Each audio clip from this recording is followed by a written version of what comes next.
Determination of permanent wilting point by field method. Objectives. First one, to explain the concept of permanent wilting point in practical irrigation water management.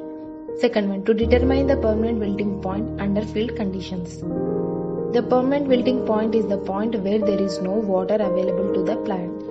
The permanent wilting point depends on plant variety, but it is usually around 1005 kilopascals.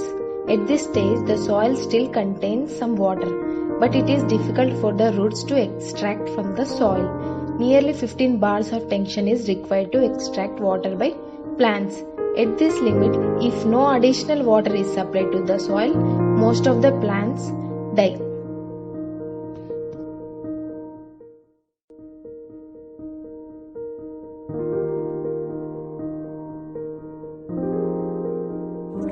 Now we'll see information.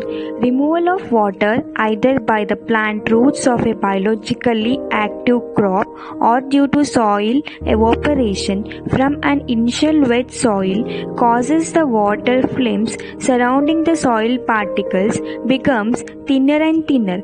With the result, most of the water held between the soil particles in the pores is emptified. Finally, a soil condition is reached where the water is held very tightly at a higher tension by the soil particles, and the plant roots growing on it cannot extract water at a sufficiently rapid rate to prevent the leaves from wilting. When this condition is reached, the soil is said to be in a state of permanent wilting point, at which nearly all the plants growing on such soil shows wilting symptoms and do not regain turgidity when placed in a saturated atmosphere for 12 hours. The soil moisture tension at a permanent wilting point is about 15 bars, or equal to a suction or negative pressure of water column, that is 1.584 into 10 to the power of 4 centimeter, that is Pf is equals to 4.2. It is the lower limit of available soil moisture. Materials required: sunflower seeds, spade, water, soil sampling agar, moisture box, electric drying oven,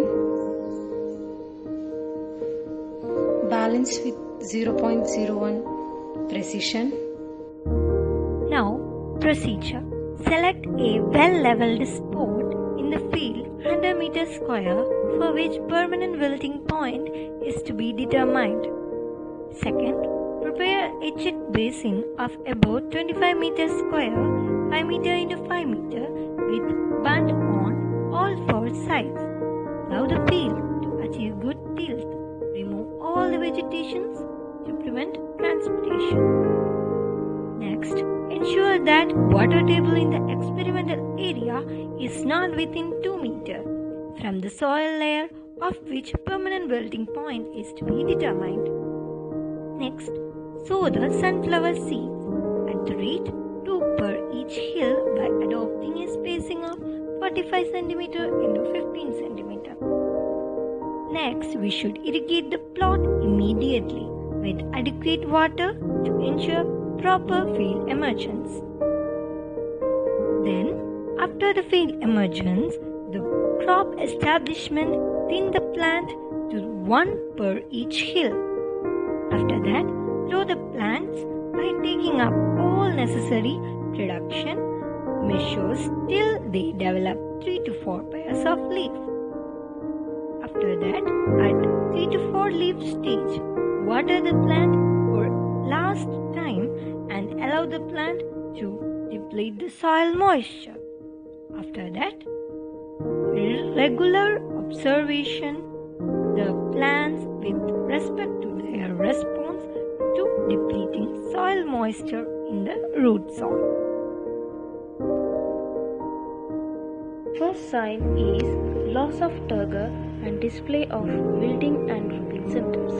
At this stage, Leave the plants overnight to gain favorable water balance by allowing them to extract moisture from the soil. If they regain turgidity, continue to expose them to the ambient atmospheric conditions till the plants do not recover their turgidity even during early hours.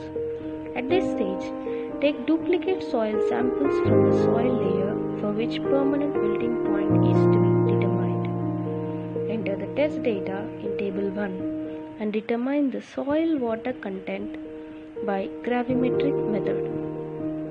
The average moisture content at which plants exhibit wilting symptoms and do not regain turgidity is taken to represent the permanent wilting point, which is characteristic of a given soil. Practical significance.